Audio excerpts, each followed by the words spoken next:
Julien Benedetti, qui est actuellement chef de projet archivage électronique au conseil départemental des Bouches-du-Rhône. Et quand j'ai lu votre intitulé, je me suis dit, mais pourquoi est-ce qu'il vient nous parler de visualisation des données au vu de son poste actuel? Et donc, je lui ai posé la question à l'instant et il m'a répondu qu'avant, il était responsable du système d'information archivistique. Voilà, je comprends beaucoup mieux le pourquoi du comment. Donc, merci beaucoup à vous. Nous allons vous écouter avec attention. Merci. Bonjour.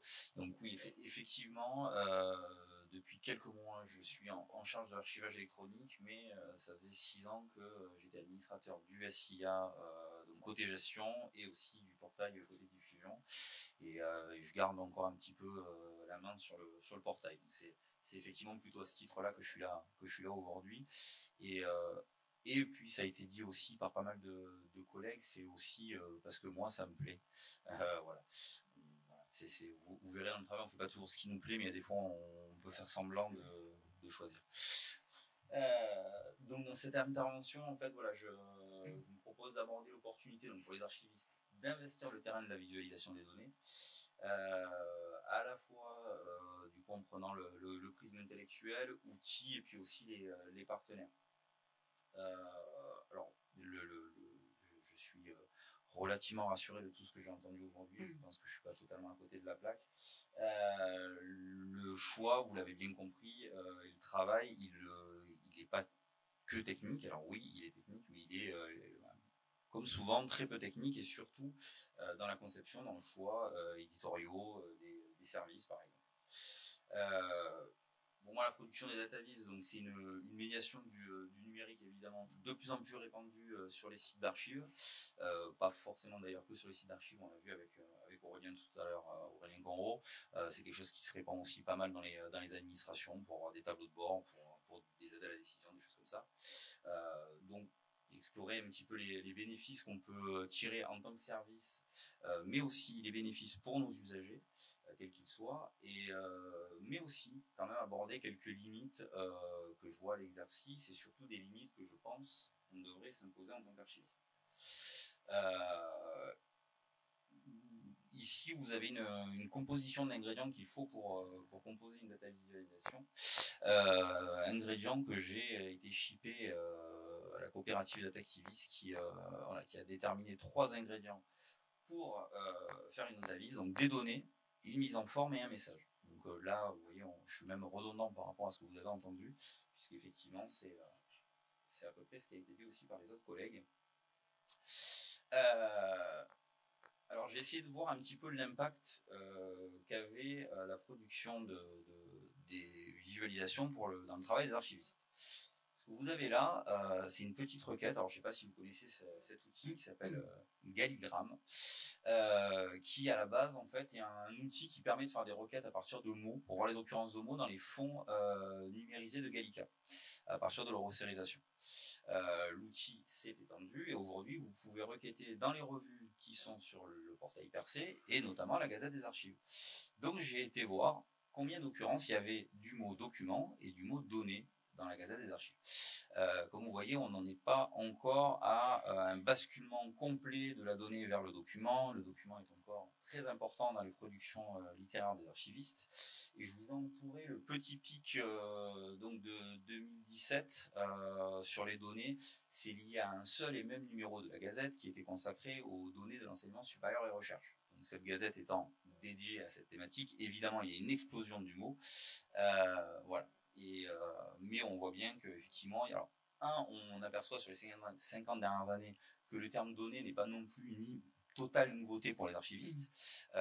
Bien sûr, il y a une courbe ascendante récemment, mais c'est pas non plus un sujet qui n'existait pas. Donc voilà. Ce que je pense aujourd'hui, c'est que les archivistes qui ont un impact dans leur production, c'est effectivement sortir tout de même de la logique documentaire, notamment dans nos productions qui étaient, on voit, notamment dans nos instruments de recherche, même avec les 20 ans de AD derrière nous, on est encore dans une vision totalement livresque, avec une vision très imprimée. Le rendu, nos instruments de recherche sont aussi Internet aujourd'hui, malgré tout, sont encore sous une forme de mise en page qui ressemble à ce qu'on pourrait avoir avec des imprimés, même s'il y a des données derrière. Et je pense que si le AD et l'XML a été bien accepté par les archivistes, c'est que de toute façon, le AD correspondait à notre façon de faire, c'est-à-dire incrémental, et avec ces niveaux d'ISAG. On dirait que l'XML a été inventé pour pouvoir décrire en ISAG. Voilà. Pour autant, je pense qu'aujourd'hui, ce serait bien qu'on aille plus loin. Et on l'a entendu aujourd'hui, finalement, Marie-Michel a pu le montrer aussi sur des données qu'elle avait en XML, mais qu'elle a dû réduire à l'état de CSV, parce qu'en fait, ils ne sont pas super manipulables, nos XML. Le jour où vous voudrez faire quelque chose avec des XML, vous vous rendez compte que c'est un langage très lourd, alors très verbeux, très riche, mais très très lourd d'exploitation. Et alors déjà, nous, on a du mal à les exploiter, alors si on espère des réusages, c'est encore plus compliqué. Donc ça, c'est pour les archivistes qui sont déjà, on va dire, en fonction. Mais pour finalement vous, comme pour des collègues qui devraient se former, je pense aussi qu'il faut bâtir les formations autour de ça. Alors, je vais parler que ce que je connais, donc je ne sais pas à quoi quelles sont les teneurs complètes de vos programmes ici de master ni dans notre master, mais effectivement pour Aix-Marseille, il y a une tournure de plus en plus par rapport à ça. Il y a évidemment le master de l'ENC qui est très tourné du coup sur la manipulation de données, avec même de toute évidence des formations à un niveau technique de manipulation de données qui est quand même assez élevé. Et puis l'AF aussi. Alors j'ai la chance d'y être formateur, et depuis l'année dernière, par exemple, on a une session sur l'archiviste et maîtriser son environnement, l'environnement de ses données. Et voilà. Et donc je pense que tout ça est nécessaire aujourd'hui à l'archiviste. Vous allez voir qu'avant d'arriver aussi aux visualisations, finalement, un petit peu comme la démarche d'Aurélien Gouraud, je reviens quand même à la racine, c'est-à-dire que si vous voulez avoir des data visualisations, il vous faut la data. Ça semble un truisme de le dire, mais voilà, c'est quand même important d'avoir déjà cette idée-là et cette capacité-là à produire et à maîtriser à peu près ces données pour pouvoir en faire quelque chose ensuite.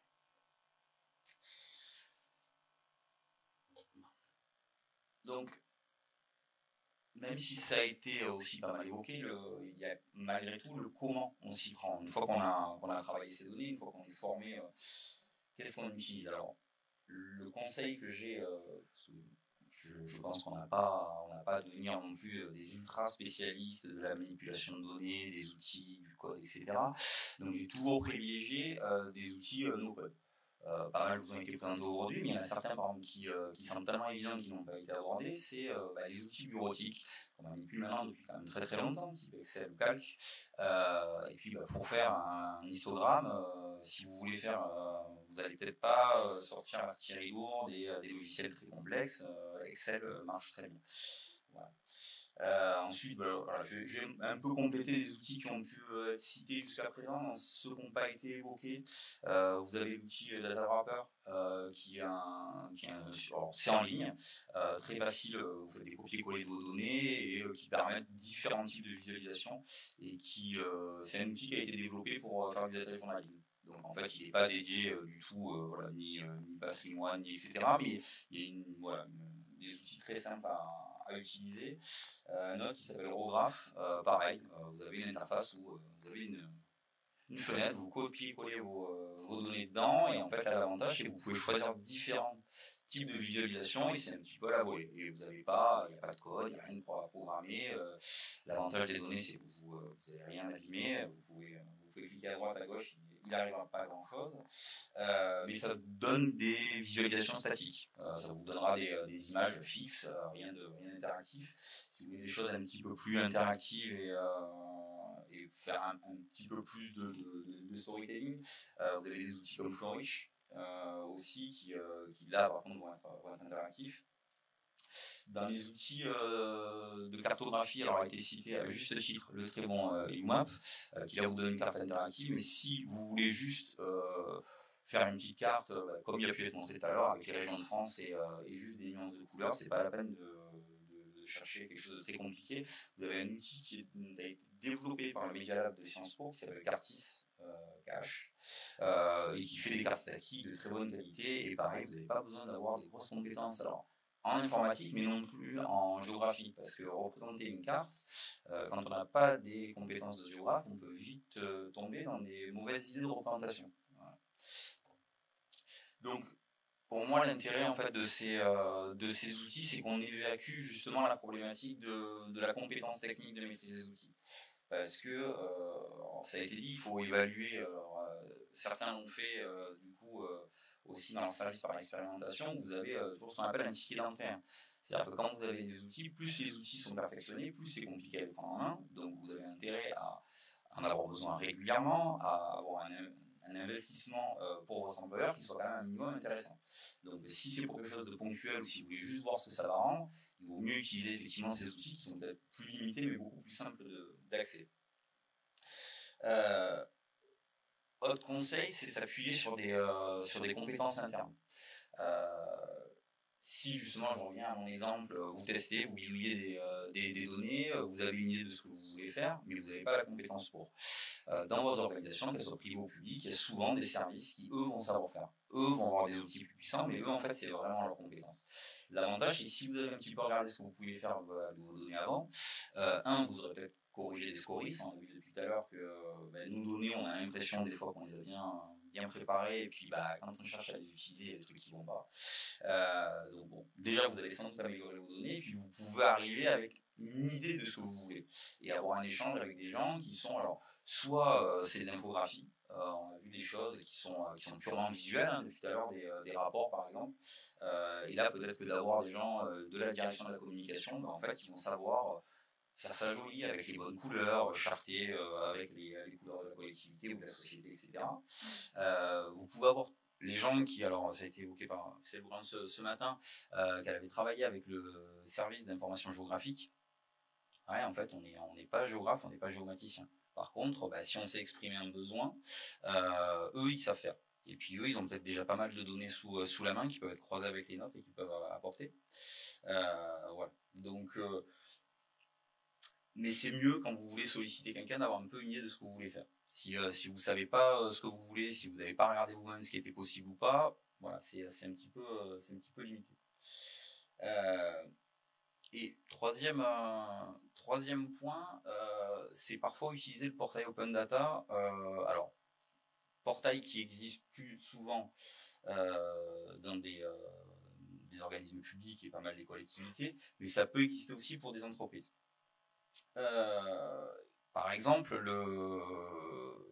Lourdes Fuentes Hashimoto a fait une présentation au forum de Troyes.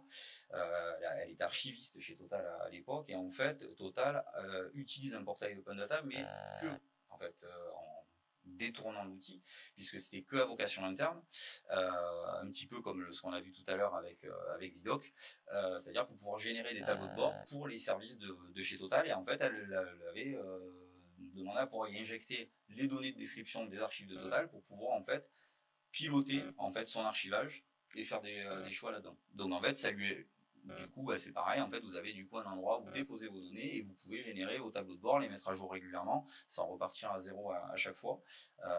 Du coup, voilà, elle nous avait montré ça et montré l'intérêt qu'elle y avait trouvé pour son usage de pilotage des archives de Total.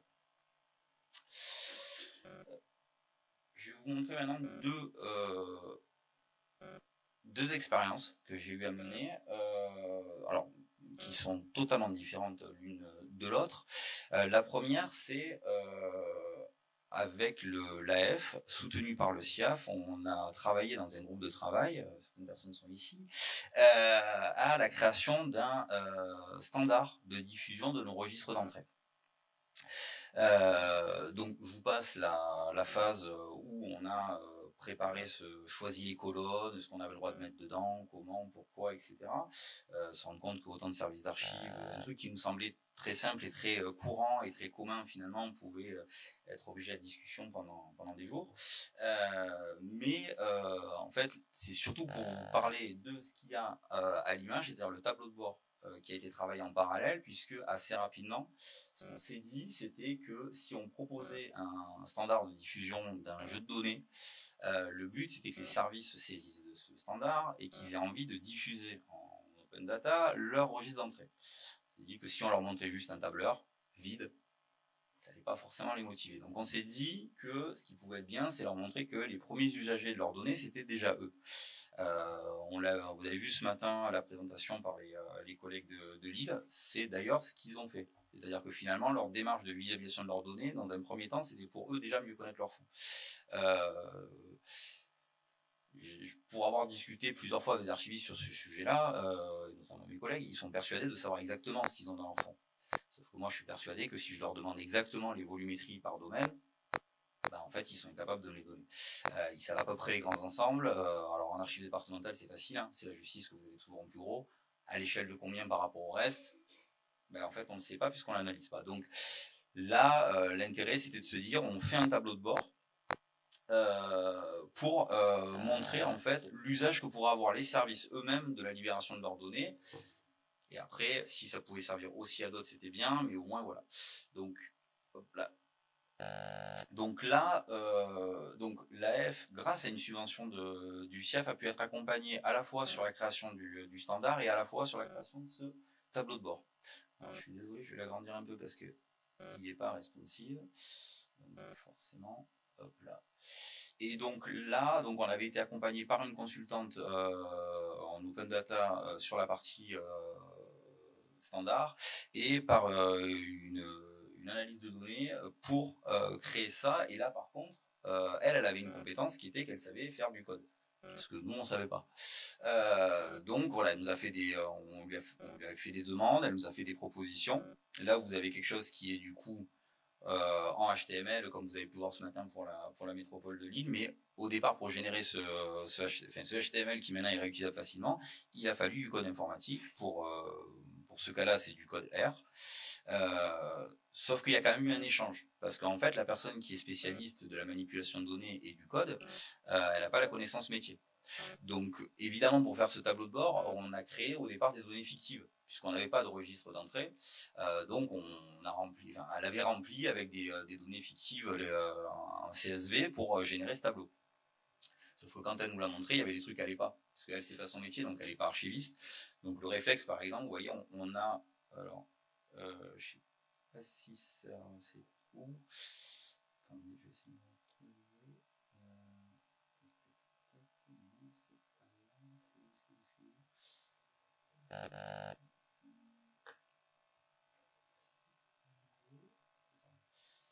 Ouais, voilà, c'est ici. Vous voyez, ici, vous avez juste un histogramme. Alors, du coup, évidemment, comme ça a été fait, c'est comme ce matin, tout est interactif. Donc, quand vous êtes au survol, vous avez les valeurs qui apparaissent. Et donc, ici, vous voyez, il y avait donc la dichotomie archive privée, archive publique et les types de supports. Bon, alors comme en plus la personne était un petit peu jeune, ce qu'elle avait fait, c'est qu'elle nous avait mis 80% d'entrée en électronique et puis tout le reste en papier. On lui a dit que des fonds, et puis surtout qui dataient depuis un petit moment, non, en fait, ça collait pas. Donc il y a eu aussi un échange avec ça, puisque même si elles étaient fictives, ces données, il fallait quand même qu'elles soient crédibles et qu'un service d'archives s'y reconnaisse. Donc voilà, donc on a, et pareil,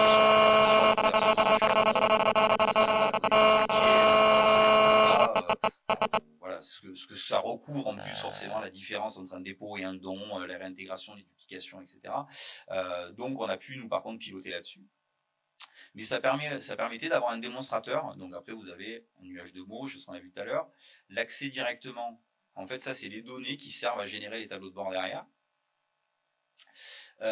Et puis une petite page du coup qui explique le standard de données. Ici, vous avez les différents champs du standard et puis la documentation qui va avec.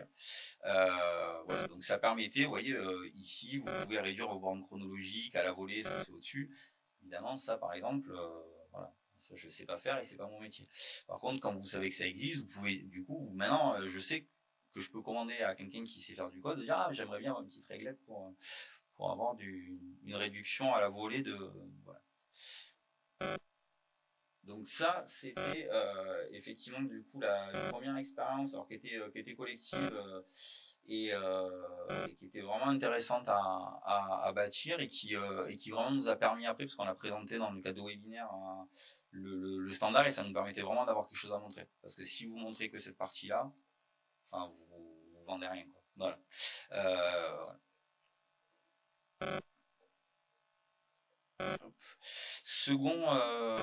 Second exemple, là que j'ai mené de bout en bout, mais je vais devoir, donc là vous avez une carte à l'écran, mais je vais revenir sur comment on est arrivé à cette carte.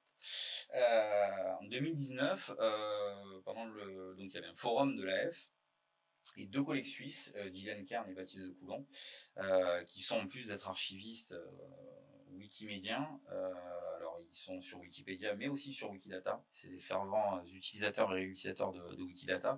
Ils avaient incité les services d'archives à renseigner dans Wikidata les entités pour lesquelles nous avions des fonds d'archives. Exemple, je sais pas, par exemple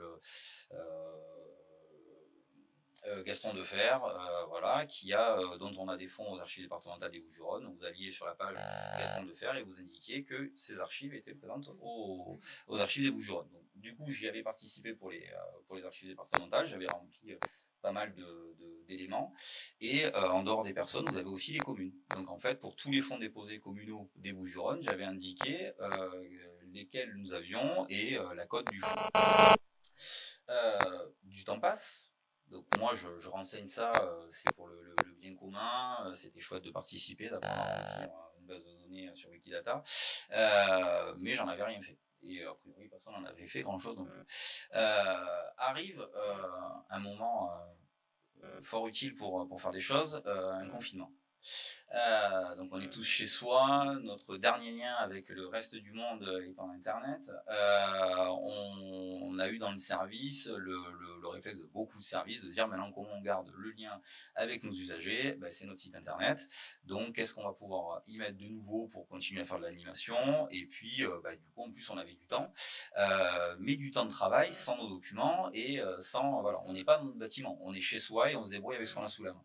Avantage d'avoir rempli une base de données collective telle que Wikidata, c'est que du coup elle était accessible depuis chez moi. Donc j'ai écrit ce qu'on appelle une requête Sparkle, ce truc barbare qui est là.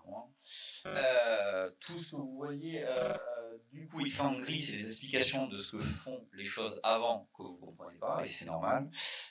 Comme je ne suis pas très bon là-dedans, j'ai demandé un coup de main pour écrire. En fait, ce que vous voyez à l'écran, c'est une question à la base de données. Voilà, on lui pose une question et ça va nous renvoyer une réponse. Donc je me suis fait aider par un archiviste suisse, Baptiste de Coulon, encore lui, qui a fait le service après-vente. Après avoir fait remplir Wikidata, il m'a aidé à réinterroger. Et donc, voilà, vous lancez votre requête, et magie, ça vous fait une carte. Donc l'avantage en fait de cet outil, c'est que vous avez différents rendus en fait de réponses. Donc là, vous l'avez sous forme de tableau, mais sans rien faire de plus, juste parce que vous lui demandez, il vous fait gentiment la carte. Donc moi je sais pas faire une carte, encore moins interactive, sauf que là, du coup j'ai un rendu de mes résultats avec la carte, et encore une fois, moi tout ce que j'ai rempli dans Wikidata, c'est dire que telle commune, on avait ses archives. J'ai pas dit, je n'ai pas indiqué où était la commune par exemple en termes de données géographiques. Là, c'était déjà rempli dans Wikidata, donc je profite aussi de données qui ne sont pas les miennes, qui ont été remplies, qui sont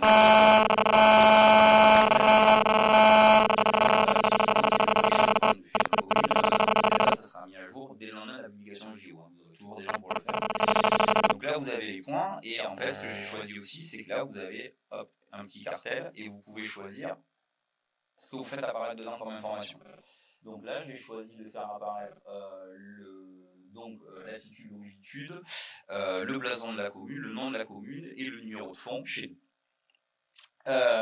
Les blasons, c'est pareil, en fait, les blasons, ils ont été créés, alors ils sont tous disponibles sur Wikicommons, la base image de l'univers wiki, et comment en fait, il y a beaucoup de gens très motivés, en fait, ils ont redessiné tous les blasons de toutes les communes.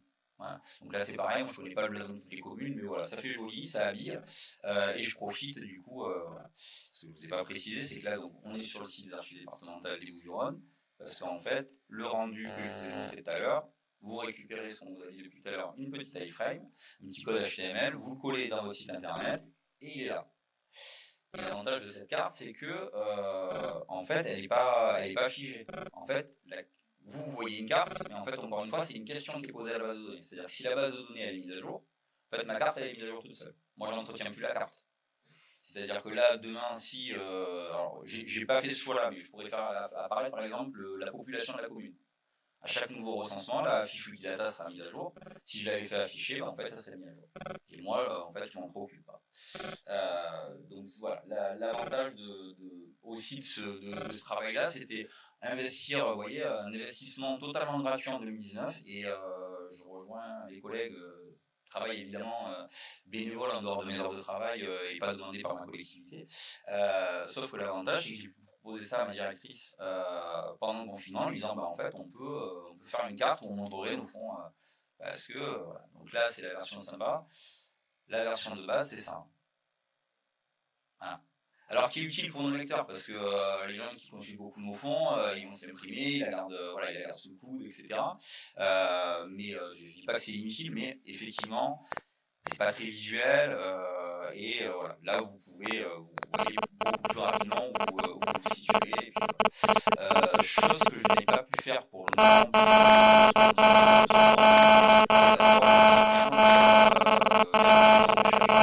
parce que ces instruments de recherche là sont pas encore diffusés, mais dès qu'ils le seront, je retournerai sur Wikidata, je rajouterai un lien dans Wikidata et il y aura le lien vers nos instruments de recherche. Voilà, ce sera l'avantage.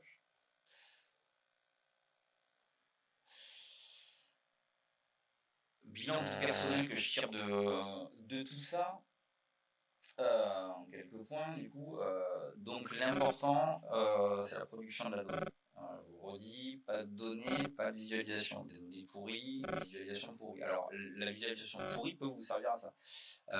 Je l'ai fait, on a des tableaux de dépouillement des permis de construire aux archives départementales et Bouches-du-Rhône.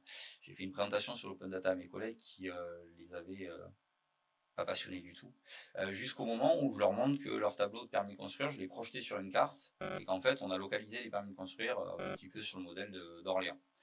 Là par contre la collègue qui s'occupe de son là était vachement plus intéressée par les données que jusque-là, mais par exemple on s'est rendu compte qu'alors qu'on avait fait faire le dépouillement et le relevé des adresses de nos permis par un prestataire, comme on en a des milliers, on n'a pas évidemment vérifié les lignes par une, sauf que quand vous les balancez sur une carte, quand il y en a une qui est au milieu de l'océan Indien, en fait il y a un problème pour les Bouches-du-Rhône. Voilà. Donc ça peut vous permettre d'avoir un feedback de nettoyage sur vos données aussi, de les projeter géographiquement ou autrement d'ailleurs, de voir des aberrations sur des dates, sur des lieux.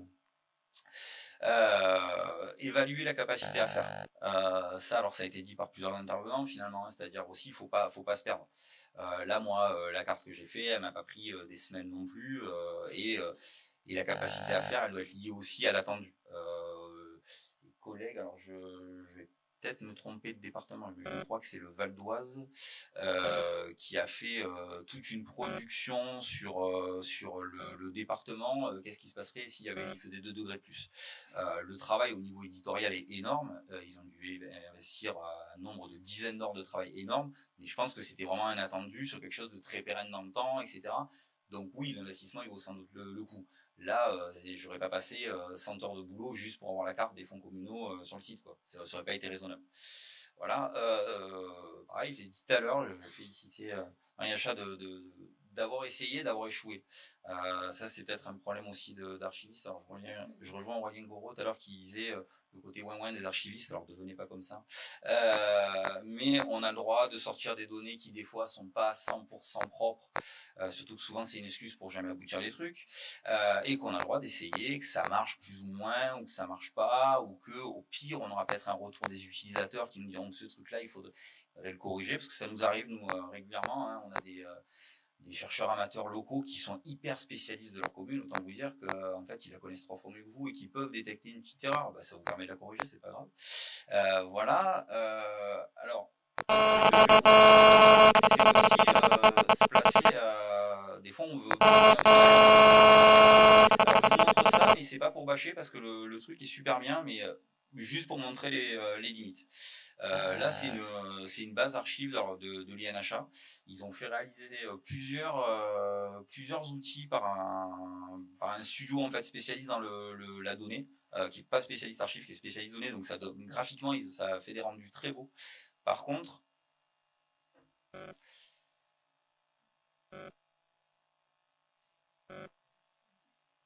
Voilà, et c'est pas un effet démo parce qu'on est ici. Ça marche vraiment comme ça de partout, même chez moi avec de la fibre. Donc c'est sympa, mais en fait, on voit là que, alors je sais pas comment ils ont fait leur outil, en quoi c'est codé derrière, mais c'est hyper lourd. Et je sais pas si du coup les gens, alors après oui, alors après une fois que c'est chargé, c'est voilà, c'est cool.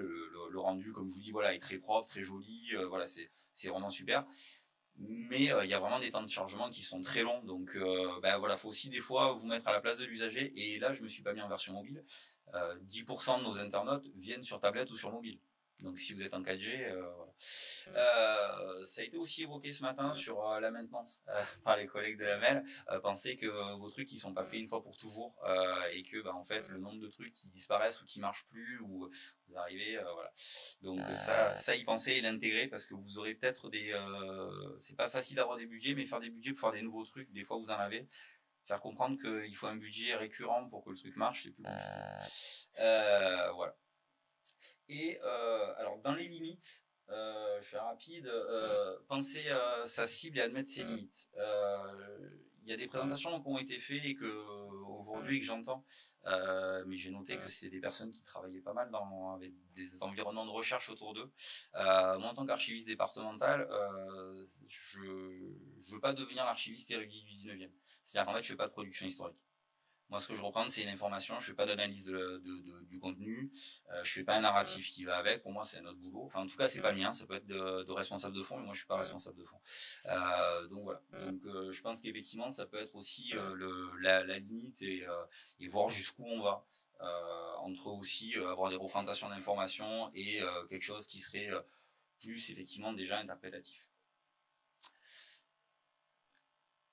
Il y avait une question dans votre appel qui était sur le contrôle du processus. Est-ce que l'archiviste il contrôle le processus? En fait non. Et en fait c'est super bien. En fait c'est pareil.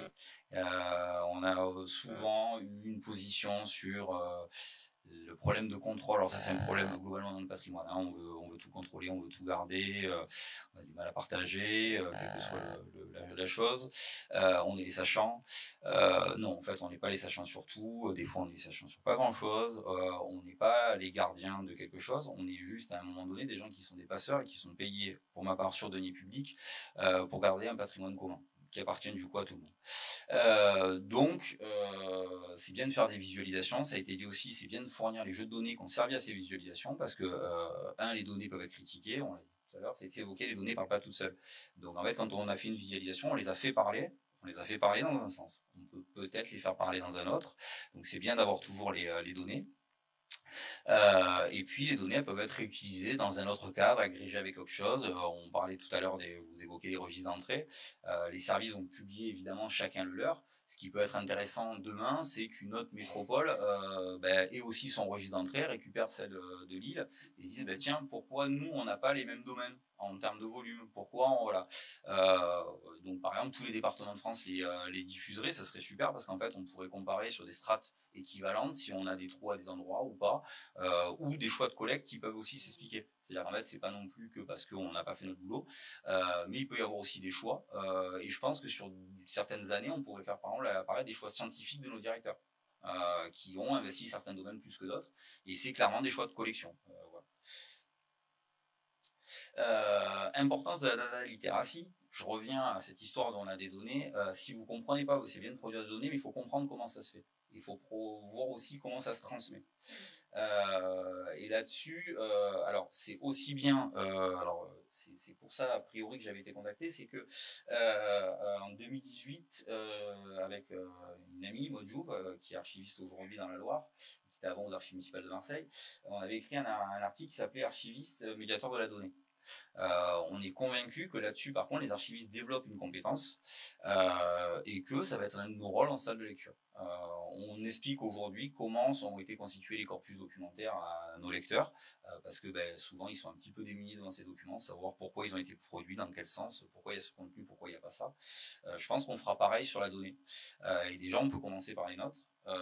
Et je pense aussi que on est en partie certains, je pense notamment les gens qui ont été à la table aujourd'hui, peut-être avec un rôle de missionnaire auprès de nos collègues à des moments donnés, de les persuader. Moi j'ai beaucoup de mes collègues, ils produisent des données mais dans une interface avec des jolies interfaces graphiques, ils remplissent des champs et puis mais pour eux en fait ils produisent pas de la donnée.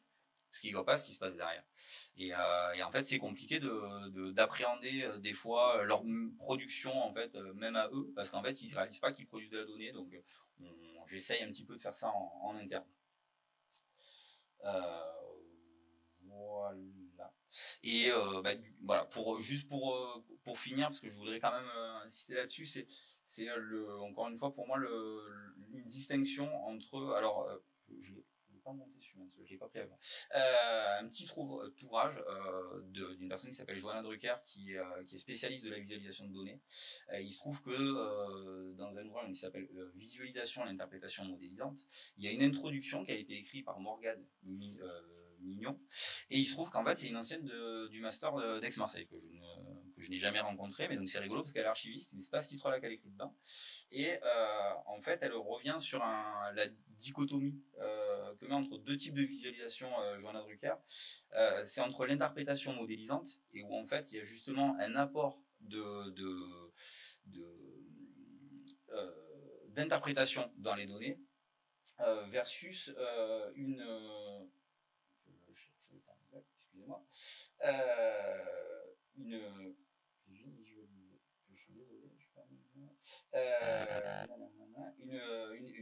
un data display. Par exemple, on l'a pas évoqué, mais juste un tableau, en fait, c'est une data visualisation. Et ça, en fait, il n'y a pas d'apport. Il n'y a rien de plus, en fait. On ne fait pas d'interprétation par-dessus. Et effectivement, moi, je me passe plutôt là-dessus, mais parce que, encore une fois, je juge aussi de la limite de mes compétences. Et en fait, j'ai pas de compétences en narration de la donnée. Donc, en fait, je me limite aussi à ce que je sais faire. Et je préfère faire ce que je fais bien plutôt que d'aller au-delà et puis introduire des billets, notamment. Voilà. Donc, je pense que ça, c'est important aussi de pas forcément y revenir à un petit peu l'archiviste érudit qui, en fait, était à chaque fois l'archiviste et l'historien local. Voilà. Merci. Merci.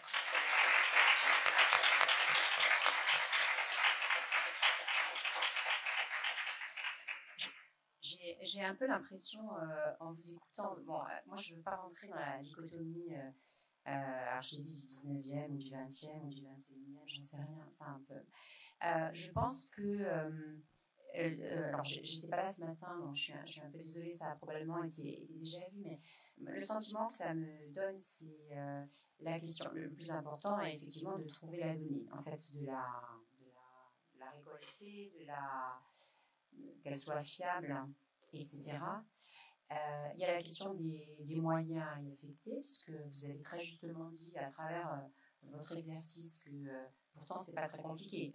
Les archives communales déposées, en soi, la donnée on l'avait. Après, vous avez parlé d'un processus qui a été nécessaire d'apprendre pour intégrer cette base de données commune. Donc tout ça, ça se mutualise une fois qu'on l'a fait une fois. J'imagine que c'est quoique, à mon sens, quand même, chaque collecte de données est très particulière.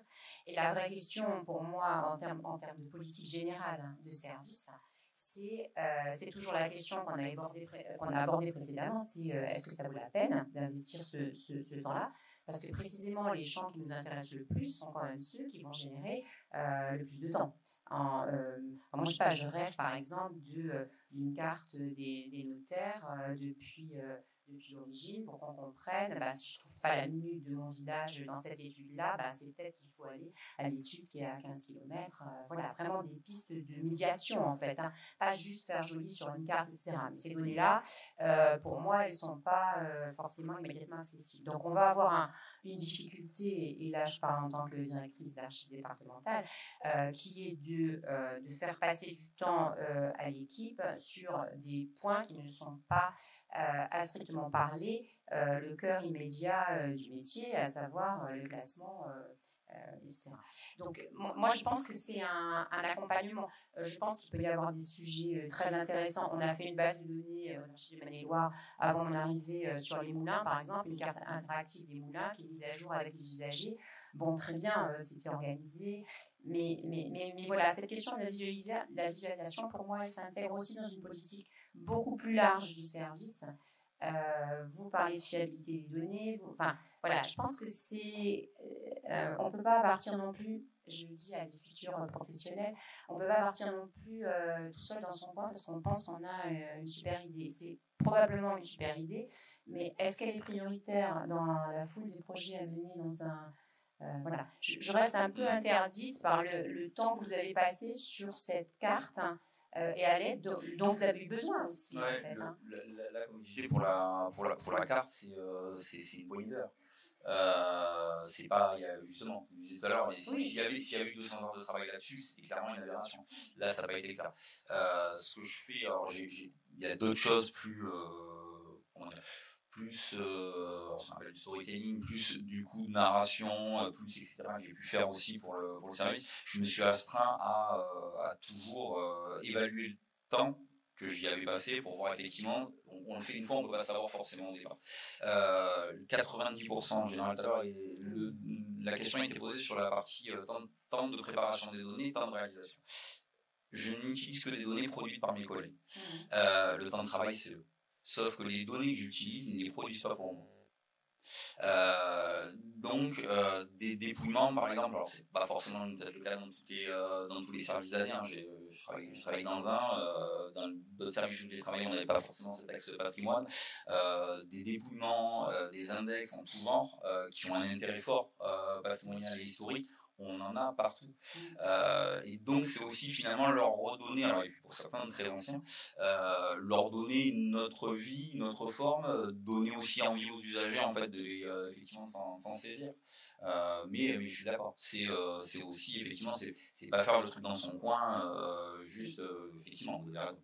Et l'autre question, je dirais, c'est de trouver où est la donnée. Avant de se lancer dans un grand projet comme les notaires par exemple, la vraie question c'est où est-ce que je peux vérifier qu'il y a quelqu'un qui a déjà commencé à travailler au niveau national sur... Enfin voilà, je pense que tout ça, parce que je vois bien, quand on sort de l'école, on est un peu tout feu, tout flamme, mais on a appris ça en formation, et puis c'est quand même assez super, et on va se lancer là-dedans, et je pense que j'ai peur qu'on... Enfin, je pense qu'il y a toute une partie très ingrate, en fait, de recherche de sources préalables, de vérification que ça n'a pas été fait, qu'on ne peut pas repliquer des données qui existent ailleurs. Voilà. C'est pour ça aussi que je disais de s'imposer certaines limites.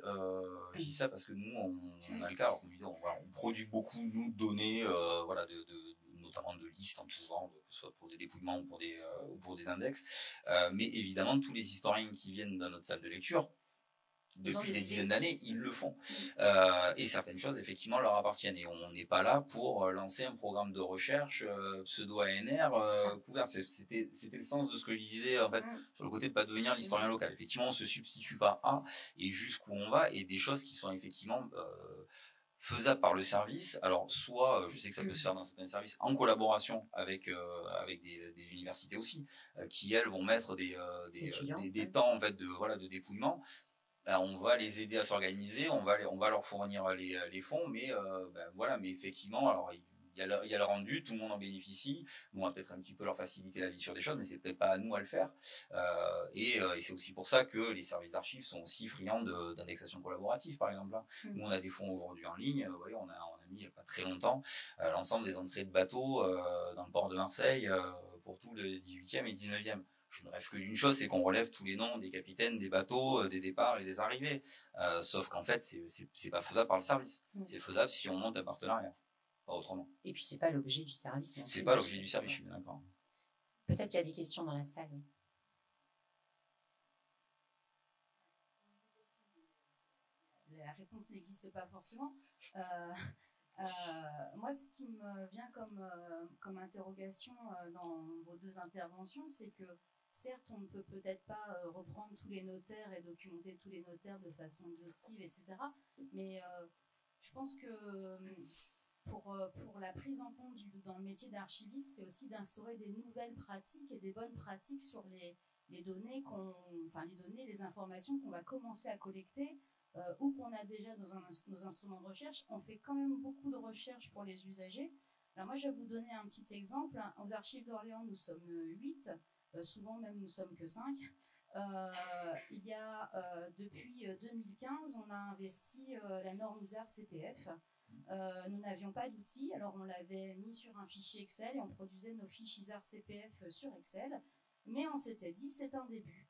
Et dès qu'on avait une recherche d'usagers ou pour les services municipaux, on se contraignait à l'entrée dans le cadre de la norme ISAR CPF. Tant et si bien que très rapidement, on a pu développer un petit outil qui certes n'est pas complet, mais où on a une représentation chronologique des premières fiches, et que Rome ne s'est pas fait en un jour, hein, on le dit, et c'est déjà un début. Donc on fait la même chose sur les lieux et les édifices. J'ai des collègues qui se sont tellement prises au jeu que dorénavant, quand elles ont une interrogation, on a eu il y a 2 ou 3 semaines une interrogation du service de l'espace public qui voulait un historique pour des travaux de voirie, donc ils voulaient faire un petit historique de rue de quelques lignes pour leur panneau de com. Immédiatement, ma collègue à qui j'ai confié la recherche m'a dit je vais faire le descriptif dans le référentiel de lieu en mettant juste la forme normalisée du nom, la date de début, la date de fin de la rue, et c'est c'est des pratiques en fait qui rentrent dans le cadre d'une politique de service qui se met progressivement en place. Donc moi je suis pas effectivement dans l'idée de se dire on arrête tout et on reprend ce qui s'est passé avant. Enfin, c'est un peu comme les instruments de recherche quand il a fallu les faire basculer l'instrument de recherche dactylographié les instruments de recherche en XML. Pour moi, on est dans le même contexte. C'est plutôt peut-être qu'en termes de politique de service, on se dise, tous ces éléments contextuels qu'on glane, soit quand on classe, soit quand on communique, on les fait rentrer dans des outils descriptifs qui fassent qu'on puisse en faire déjà de la data visualisation et progressivement avoir une data visualisation de plus en plus riche. Enfin, c'est mon avis sur la question. C'est en tout cas sur la manière de produire. Ce que je disais au tout début, c'est effectivement d'être dans une logique de production de données. Et c'est des fois effectivement le temps qu'on passe, que j'ai pu passer à des moments donnés à reprendre certaines choses aujourd'hui, c'est parce qu'effectivement la donnée n'est pas qualifiée dans le sens où si vous avez, alors c'est pareil, hein, ce matin l'exemple a été donné, si vous normalisez bien vos noms tels qu'attendus sur les lieux, en fait vous pouvez pas les balancer dans une machine pour qu'elle vous renvoie une coordonnées géographiques, parce qu'en fait ça reconnaît pas dans ce sens-là. Donc effectivement, si vous avez à chaque fois dans une cellule le nom de votre rue, la commune et le code postal, là vous pouvez recréer facilement, des machines peuvent vous renvoyer une coordonnée géographique. Et si vous n'avez pas pensé au début, c'est la même chose, hein, que vous écriviez tout à la suite ou que vous écrivez ça dans 3 cellules, c'est la même chose, sauf que derrière c'est pas réutilisable ou c'est réutilisable.